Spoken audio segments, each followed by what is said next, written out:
trying to say something like, sure, I guess, but then I didn't want to cut you off because you were still talking afterwards, so it just kind of came out like I went, sure. Yeah, that was kind of weird of you to mumble that like a weirdo. I know. I am kind of a weirdo. Anyway, hey, we're here on Entombed Valley. We've got a PvZ for you guys. Down here in the bottom right-hand corner of the map, we have the newest representative from Alternate Attacks. I still don't know if he's Delphi or Delphi, but at the very least, he's 8-pooling. And we'll see what he does against his opponent here in the top left-hand corner from Team FXO, our blue Protoss player, Choya. 8-pool, there it is. Oh, my God. Okay, so he's going to be perhaps building some lings, would you say? Or yes, just some I imagine. Overlords. Overlord spam. That's right. The 8-pool into Mass Queens. Yep. To start the game, that clearly. A little bit slower than the lings. That's right. Still very effective. Either way, Delphi. For those of you who are just joining us, not effective at all. Only build queens if you're going to 8-pool. Or only build lings. Only build queens. Only build queens. Yeah, you heard me say it. Kevin Naki, 2012.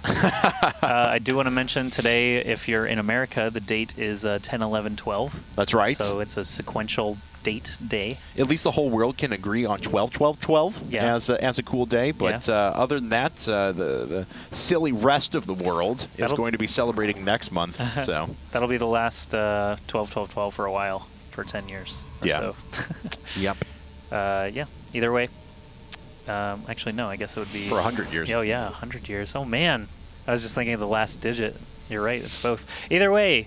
8 lings on the way for Delphi. Choya has already scouted it, so how will he respond? Obviously, he's got a forge already coming up, so he does have a chance to get cannons up, but instead builds a gateway. I guess he didn't think he had time to build a pylon in the main? Choya, is this a thing? Well, photon cannon coming up at the front. That's still got 35 seconds before it actually gets out there. This is kind of interesting. 6 lings are going to be showing up at Choya's front door any second now, and he decided to build that gateway rather than a pylon in the main. Oh, he's going to ferry everything to the natural? Or no, just to protect the cannon. He's going to surround the cannon and protect it, and maybe sacrifice a couple of probes here.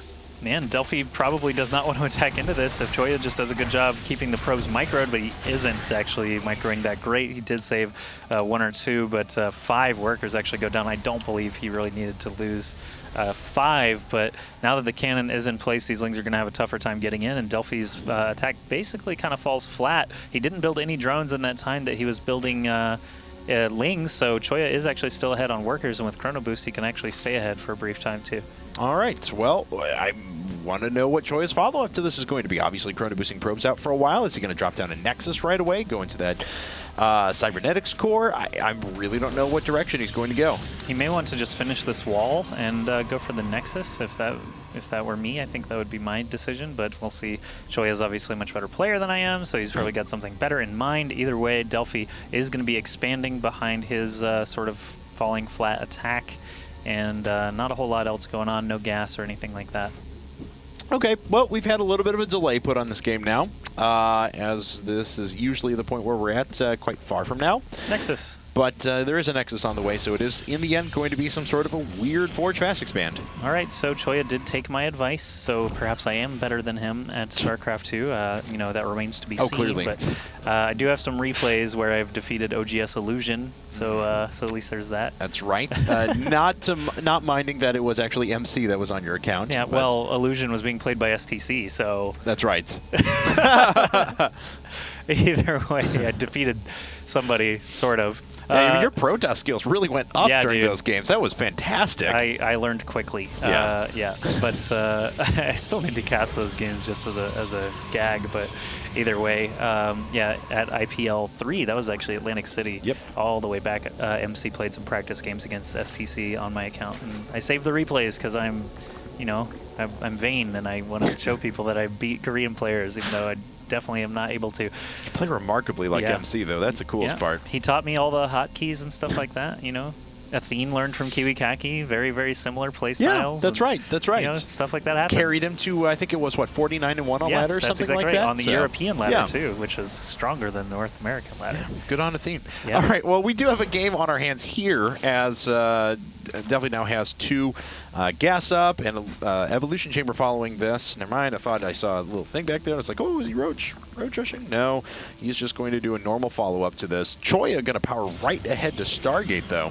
All right. Oh, yeah, Stargate. I mentioned that last game against Dark Force, but he actually chose not to do it this time around. It looks like he wants to get some Phoenixes in the air, try and gun down all of these Overlords, and he knows that Delphi is sort of behind from earlier on, but Lair coming up already means obviously he'll be able to get some Hydralisks or Mutalisks in the air pretty soon. He's also got the Evolution Chamber already finished, so Spore Crawlers should be available for him if and when he spots any Phoenixes or Void Rays coming out from Choya. Mutaling would be very powerful for him right now, and that's pretty much what I would expect to see. He's going about it almost like Startail Life does, dropping down the 2 gas, almost a ZVZ version of it, and then into quad gas afterwards. So it'll allow you to produce the this a little bit quicker, the Spire, but you can produce a few less Mutalisks when it actually does pop up. That's why he's investing, of course, also on +1 and able to get out there with his Lings on the field. We'll see if he does decide to go for that, though, or flips this on its head and does throws us a bit of a curveball. And boom, 2-base Infestation Pit. 2-base Infestation Pit. We've got an Overlord actually getting very, very close to that Stargate,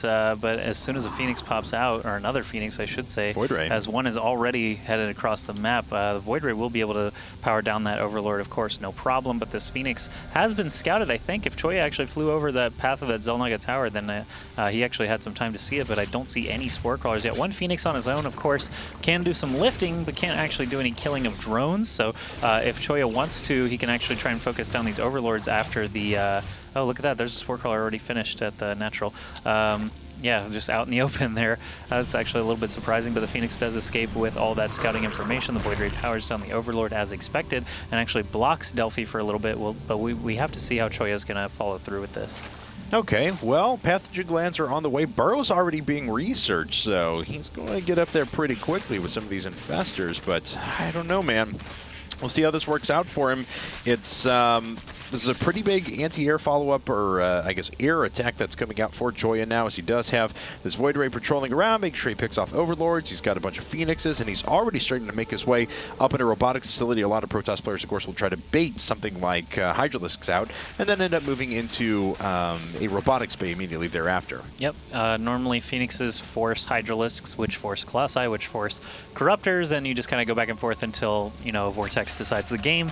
But either way, this time it looks like the Bay is actually going to come up for Choya. Yep. The Infestors coming out now, though, rather than the Hydralisks, could throw a kind of wrench into the plans here. We'll see if Choya is actually going to be okay with just a Robotics Bay and a couple of air units against Infestor Ling, which is going to be kind of tough with that composition. And he could pick off this Overlord. There we go. Finally going to shoot that down here in a second. These drones are awfully brave. Yeah. That's not sure what they're doing, actually. But here come the Infestors now, and this is going to be pretty easy for Delphi to clean up. Yep, with just that fungal to keep it in place. Oh man, don't risk the Infestor. There you go. He actually started to walk it back when it had low health. Queen and the Infested Terrans need to get in there to try and do some damage to these Phoenixes. If he can get the one lifting the Queen, that would have been best, but it looks like he powered down the shields of some of the other ones instead. Drones actually starting to be picked apart now by Choya, but not a whole lot of damage. Actually, there's a counterattack going on.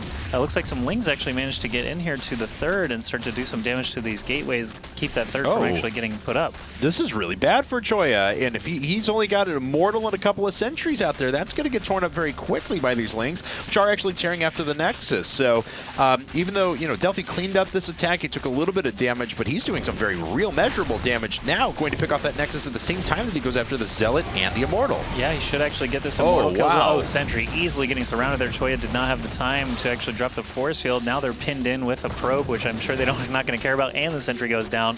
So Choya actually losing quite a lot back at home for the price of a couple of drones and a Queen or two. First Colossus actually coming out now is going to have a harder time killing off these Lings just because they can fan out and spread out so much that the splash damage lasers don't really... they can't really do so much unless they do a big sweep and actually hit a ton of stuff. Cannon's actually revealing these Infestors that are burrowed right now. All these Infested Terrans need to power down that detection really quick if the Infestors are going to stay in play. Now, actually, this door is open, but the Infested Terran is kind of blocking everything. There's a Sentry getting killed, and Choya is actually losing a lot of stuff here. Wow, this is turning into kind of a disaster for Choya, and he is going to eventually trap that Colossus, even though it's a good position for Choya, and he'll take a few more kills on the way. Bye-bye, Colossus. Second one pops up now. And the robotic facility is chrono boosting out nothing because, unfortunately, Choya is supply blocked. All right, all these Lings are actually in the main, chasing the probes out and leading them back to this new Colossus that has come out. There's no way for Lings on the low ground to actually get to that Colossus, though, so he kind of wants to get those Lings back up and away from it. But it looks like for now, Choya has held on. He's not going to lose outright.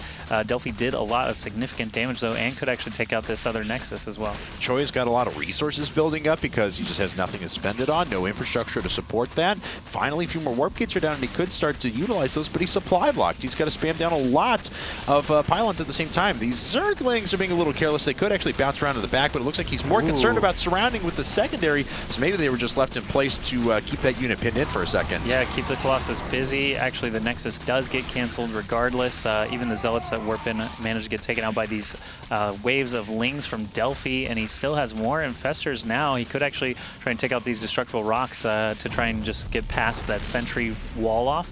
Instead, he could actually take the Infestors up to the front because that cannon is gone. No detection for those Infestors. He can just launch a ton of infested Terrans over the wall there into the range of the Colossus. So we'll see if that's actually how he wants to execute. Yes, it is, but he backs off. Doesn't want to lose all those Lings before he's prepared.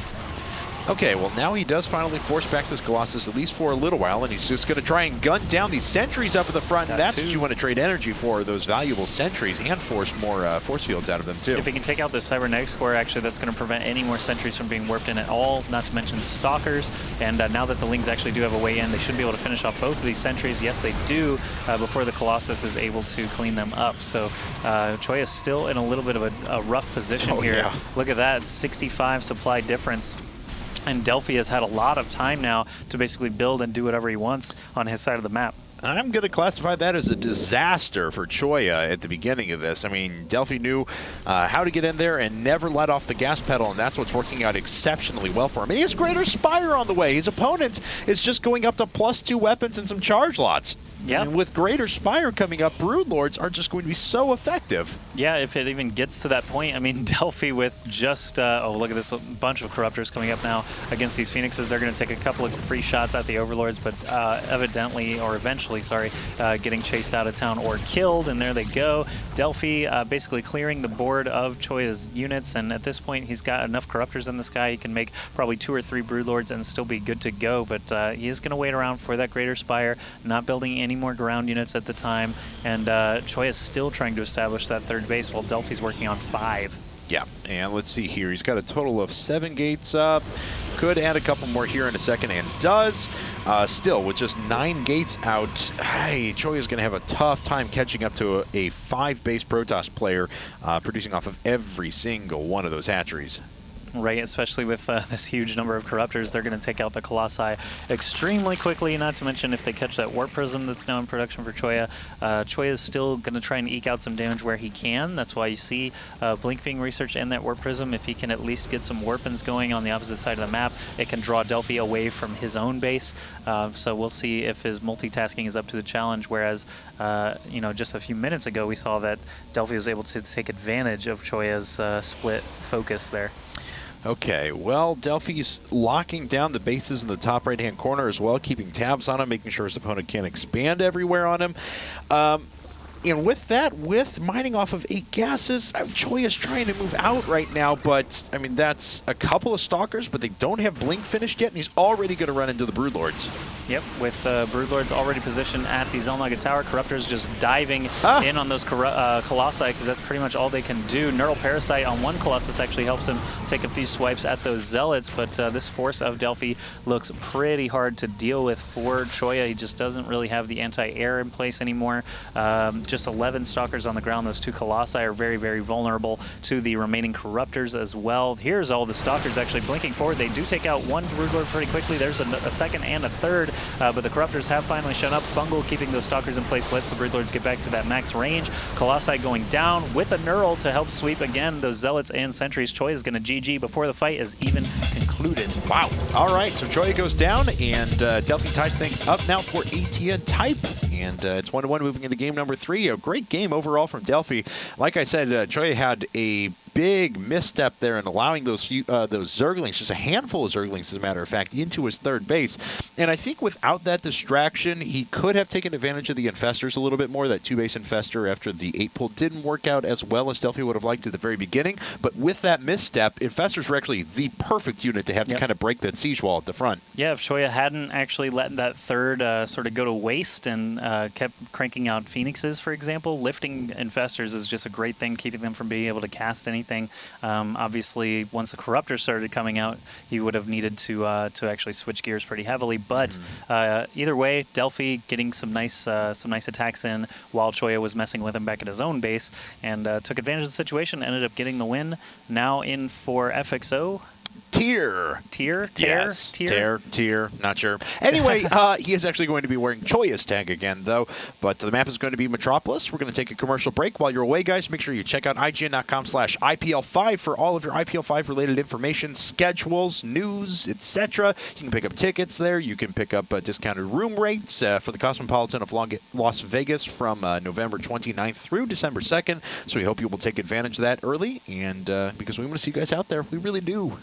Yeah, and everything he said. I mean, obviously Las Vegas is a lot of fun, even if you come and only want to enjoy StarCraft or just League of Legends or just whatever it is. You know, Vegas is a great city with lots of stuff to do all day long, all night long, and it's just going to be a lot of fun, even for people who aren't, you know, 100% esports all the time, go esports.